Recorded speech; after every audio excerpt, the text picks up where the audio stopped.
Okay, this video is going to be on 9mm Luger. The formula we are going to use for that today, pardon me while I get it out.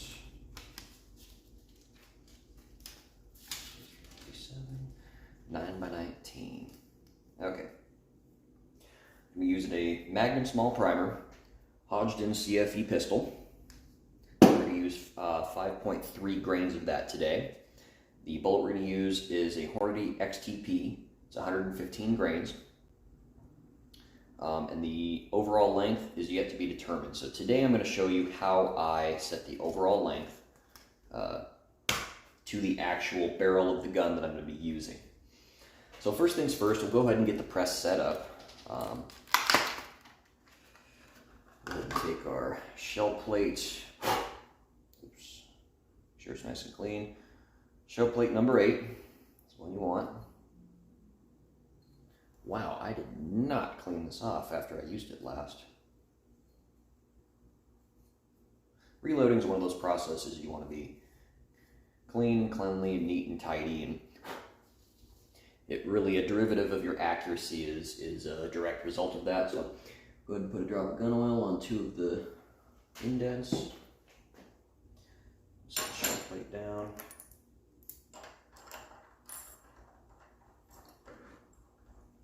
You probably heard me mention this in the last video, but I'll say it again for those of you cringing at me using pliers to get this tightened down. I chew my fingernails a lot, and so it hurts to actually stick a finger in that groove and hold onto it manually. So I'm just going to do that. Go ahead and set a spring on this. Again, we're using really simple tools like a pair of pliers like this, because I'm assuming that the viewers watching this have very basic things available to them. We go ahead and get some primers from the tube, set up in the feed tube. That was 100. Fiberglass follower set on top. Make sure that that cycles correctly, and that is fantastic. Okay, so as you can see, I've already got the powder dispenser locked into place. Go ahead and loosen that a little bit so I can work with it. And last I had this set up, I believe, was 357. So I'm going to have to readjust that. It's completely empty. We want this all the way at the top of the stroke. So let's see how we do.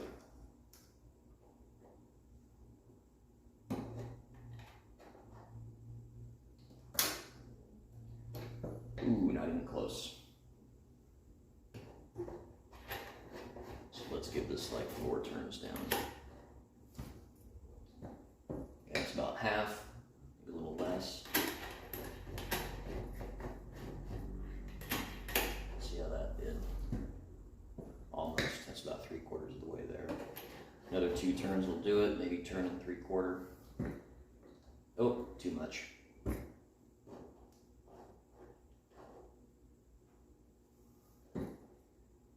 That's perfect.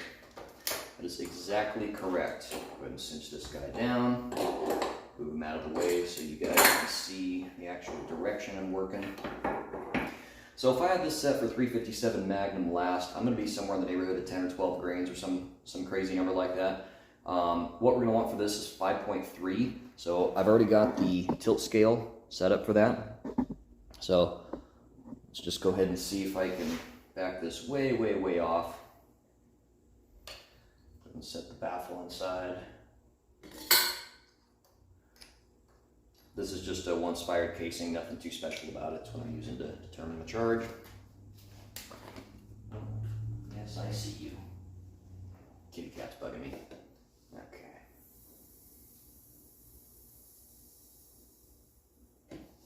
Okay. Remember, every time you start fresh or make an adjustment, the first one is meaningless, so we'll go ahead and get that out of the way. Go ahead and get that back 1 notch so I can work with it easier. Okay, so let's see where we're at to start with. Remember, 5.3 is what we're after. Holy cow, that is a lot of powder. I'm going to guess that's somewhere in the neighborhood of more like 7. Good lord. Oh yeah, okay. Way too much. So go ahead and screw this way, way, way in. That was excessive. Run it once, and try again.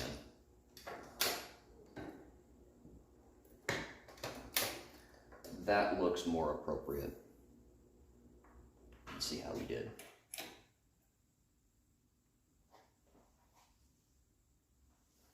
Wow, holy cow. Talk about guesswork, huh? All right, back to it. So, got our powder dispenser set up. Yes, I just got done using it on a different caliber a little while ago, so I'm not gonna check for consistency. It has been running consistently all day. I have been using it all day, so now that it's set, I'm confident with it. I'm gonna set it right behind you in an upright position in my other loader. Okay, so dies. Boy. These are all preset, but because I love you guys, I'm gonna knock them loose and start fresh because I have to assume that some of my viewers have not seen my previous videos. Okay, so this is where I normally start setting up my dies. I'm gonna show you guys something first because we're gonna plan ahead just a little bit. So I have the magazine for the gun I'm going to be using. I have the gun I'm going to be using, and I have a set of calipers. So if we do some quick math here, we can measure the outside of this magazine, and then we can measure the wall thickness of it, and we can do some math and figure out the distance from point A to point B. That will be the longest length allowed in this gun, because your equipment determines what your bullet can be. Two things are part of the equipment that determine that. One of them is going to be the magazine, one of them is going to be the actual chamber of the gun. So, I've already done this for you. Let's see. I've already done this for you for the sake of shortening this video. The maximum length inside of this magazine is 1.2 inches. The chamber length, which I will show you how to determine when we get to that point, is 1.19 inches. And I'm going to show you why we do it that way. But for right now, I'm just going to disassemble this.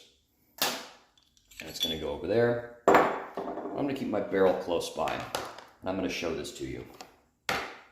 So having said that, let's go ahead and start setting up the dies. Stage one, always, always, always going to be the same thing. You guys already know it. The resizing and decapping die. Again, the very head of the end of this decapper is countersunk about a 1/16 of an inch inside of this die, therefore leaving the most amount of decapping rod exposed. So we're going to go ahead and run the jam nut all the way to the top. We're going to raise the shell plate all the way to the top of the stroke. I'm going to screw this down until I contact that shell plate. Just like that. I'm going to back the shell plate off, give it a little less than 1/4 of a turn, maybe a little more than that, and set it back down. And the result of that, after I tighten my jam nut, should be as follows. So if I did this correctly, and now I actually have it, I could take my fresh die, stick it in, lock it, run this all the way up, and I can feel it, plus about 1 pound of force to overcome it. So great. We got the first die all set up, nice and pretty. Next stage, contrary to a lot of protest from people that I know, is going to be the powder. We already got that set. So third stage is going to be the swedging die. The reason I do the swedging die is because every round I've loaded so far, all of the powder / quantity combinations that I use makes it so the swedging die does not interfere with the powder charge. So the swedging die, all right, everybody knows what that is. It's going to be the one with that large rod in the middle. Its job is to deburr and open up the mouth of the casing so you can start your bullet. So the way I start this die is if it's a 2-piece die like this one, I'll just back the jam nut to the top and back the swedger all the way to the top. And I'll actually run a casing through the sizer. I also got my small Magnum primer set up already. So stage 1.5, give it a firm press. It does in fact seat it all the way in. That one would be powder. We'll run this all the way to the top. and I'm going to, with the 2-piece die, I'm going to run the die down as far as it will go. Some of them will cover the entire casing, and some of them will not, but just make sure you have the swedging screw turned all the way out. Okay, and right when the swedger contacts the casing, or once the body of the die contacts the shell plate, whichever comes first, we're going to go ahead and tighten the body of the die down. Okay, so the die body is now set up. The length is set up. So what we're going to do now, set it up to swedge. We want to be able to sink the new round, and I misspoke earlier, I'm using Full Metal Jacket 115 grains. We want this to be able to sink in the casing about a 32nd of an inch without any resistance. So that'll tell us we got the burr out and the case mouth open. So I'm going to run this down through the resistance, probably about a turn and a quarter. I jam that. How do we do? Not quite, so a little bit further.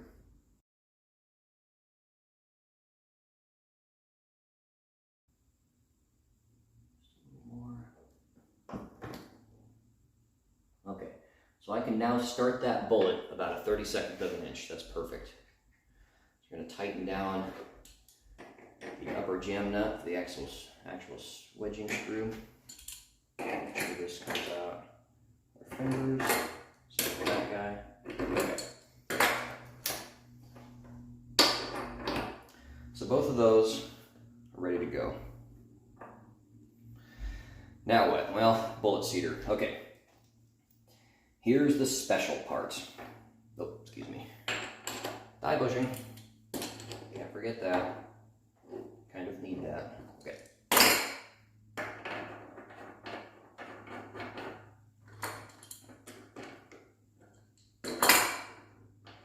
I'm going to start with both of these back way, way, way off. So, like I said, I did the math for you on the magazine earlier. Inside distance, maximum length we can possibly go is 1.2 inches. So, what we're going to do is we're going to grab our powder dispenser. We're actually going to get this set up, and we're going to prep a casing. So, we already ran it through the sizer, we already ran it through the primer, so we're going to start it on stage 1.5. I'm going to run it through the powder. We're going to run it through the swedger.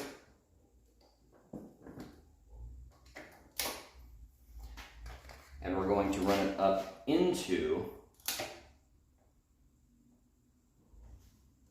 the bullet seater. So what we'll do is we'll clamp down on the bullet seater until I feel it bite the outside of the top lip of the casing. It'll stop pretty abruptly when you find that place. Whoops.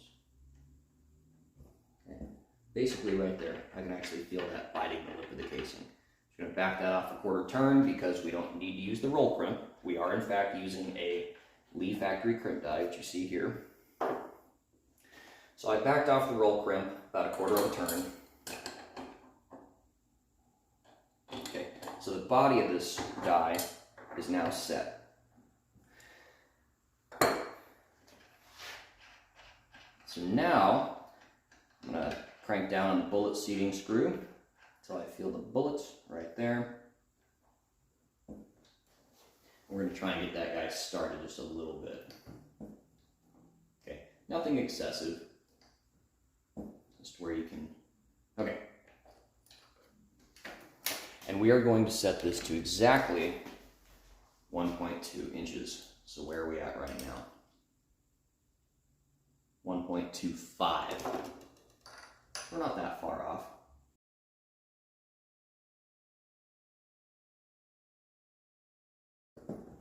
Remember, shoot for 1.2, and we're going to chamber it from there. So that is 1.2. Okay, so now we have our starting point. This is where the barrel comes into play. Now you have to know how the chamber works on your particular gun, but for mine, the breech face or the anvil of the slide comes in direct contact with the top of the back side of the locking block where this cartridge chamber actually is on this barrel. Meaning the very top of the rim of this casing needs to be flush with that. So if I drop this in, okay, it's a little bit too tall. So that's a problem. We need to shrink it down a little bit. Now, ordinarily, this is where I speed up the portion of the video where I put it in here like this, and I mess with it, and I run it up in here, mess with it a little more, and run it up in there. Okay, I saved you guys a little bit of time, and I did this off camera. I determined that the maximum length that's able to fit into this chamber is 1.19 inches. So that saves us a little bit of time. So what we'll go ahead and do is crank this down a little bit, and we're going to try to get to 1.19 inches. So the question becomes, why do we do this? Well, if you set your overall length to your exact chamber/magazine combination on your gun, generally speaking, the rattle that you get out of the magazine, or the slop, okay, different people have different words for it. Really what they're referring to is the amount of play that the bullet has back and forth in the magazine when the magazine's full, or partially full, either way. So the more play you have in the magazine, the more variance there is with how the rounds interact with the moving parts of the action of the gun. And that can pose an issue depending on what you're doing, what kind of ammo you're running, what kind of gun you have.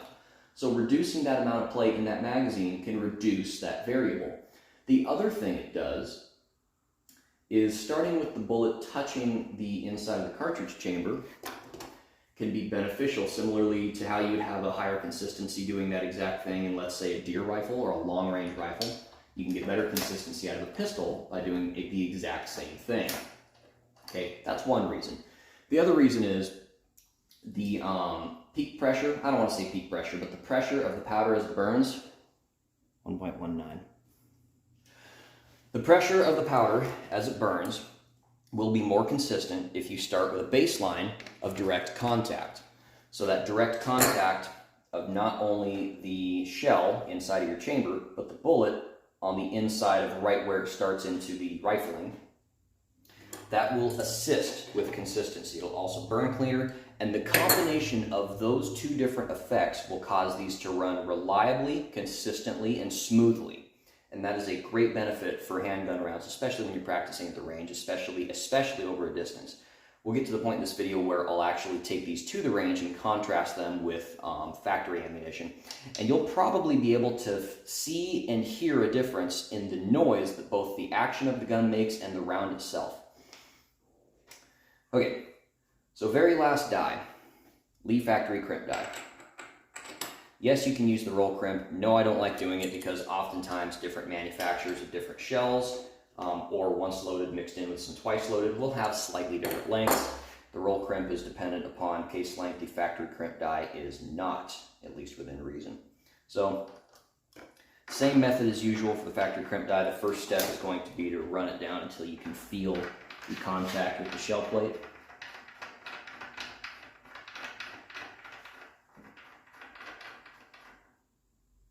A little bit more.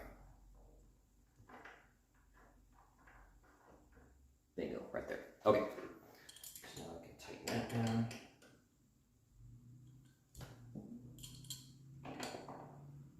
So, step one for the Lee Factory Crimp die is exactly the same as step one for the resizer.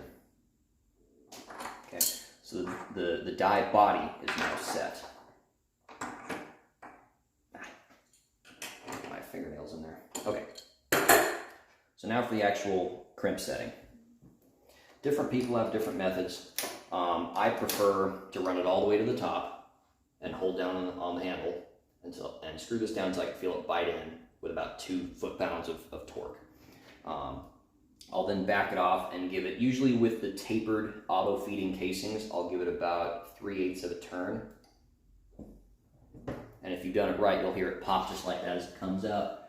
Now, you can eyeball it pretty good depending on how experienced you are. I'm reasonably experienced, so I'm gonna put that a little more. Okay, and I consider that to be a factory crimp just by the looks of it. We'll double check our chamber. Just like that, that's perfect. Okay, so this is a completed round.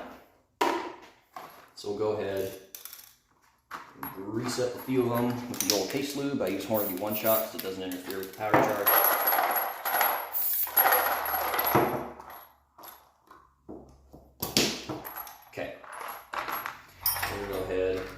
run a few of these. In this case, it's just going to be 7, so we'll give you a view from right here. Perfect for 3 of them.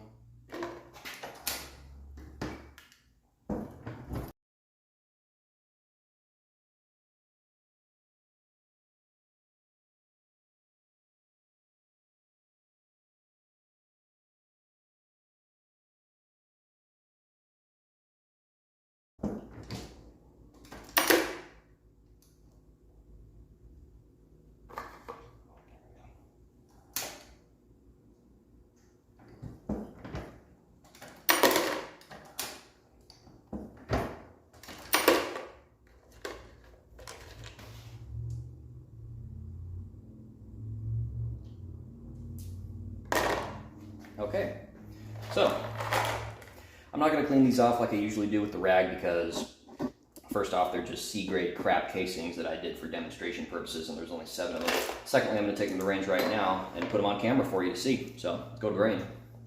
Okay, in the interest of full disclosure, made a couple of adjustments to the formula.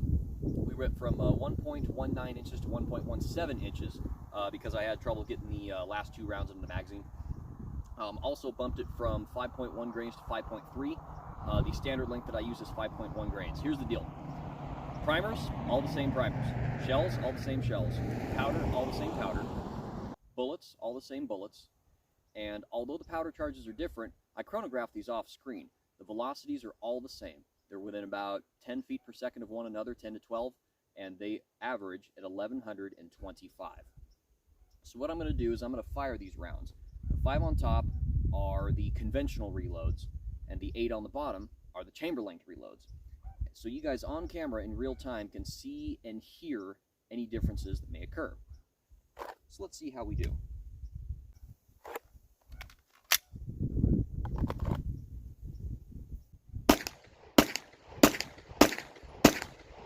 Okay, typical reload. How about chamber length?